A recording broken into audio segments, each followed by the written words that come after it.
I look up and I see this big black thing, and it's there for a long time.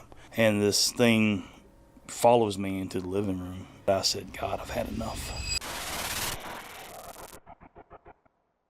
I'm on the phone with my girlfriend at the time, and there is so if you're in a bedroom and you have curtains hanging up in your room, there's a gap usually between the curtains and the top of the windowsill where the light can come in. Yeah, kind of, it's kind of that old school way. So sure enough, I'm in the bedroom, and this is the same way in my bedroom where the neighbor's light across the street can shine across my ceiling, just kind of like that little dim light.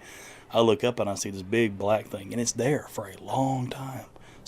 And I don't even notice it at first. I'm just kind of on the phone, and the lights are off in my bedroom, and I can see the light. But I look up, and as soon as I have this thought of, there should be light there. I just kind of thought it, that doesn't look quite right. This thing in my mind spoke to me, and it said, I'm an angel sent from God.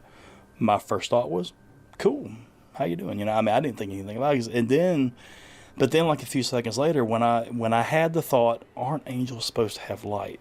As soon as I had that thought, this thing goes from the top of my ceiling to the foot of my bed and right in my face, hovering over me in like half a second, and just boom, boom, boom right there. And I think by this time I had gotten off the phone, because I don't remember taking the phone with me, but I got hung up.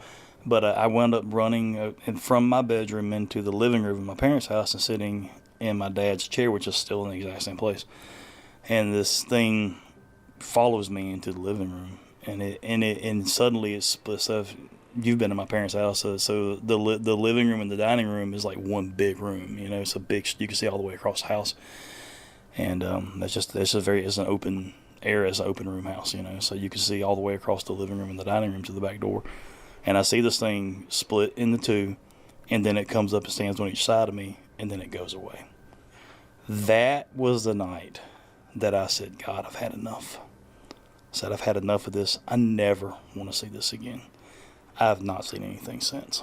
So when you said you would play with them, I would entertain. Would you talk to them in your mind, or?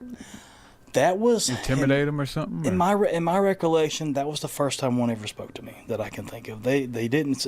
They quit saying my name kind of early on. It went phases.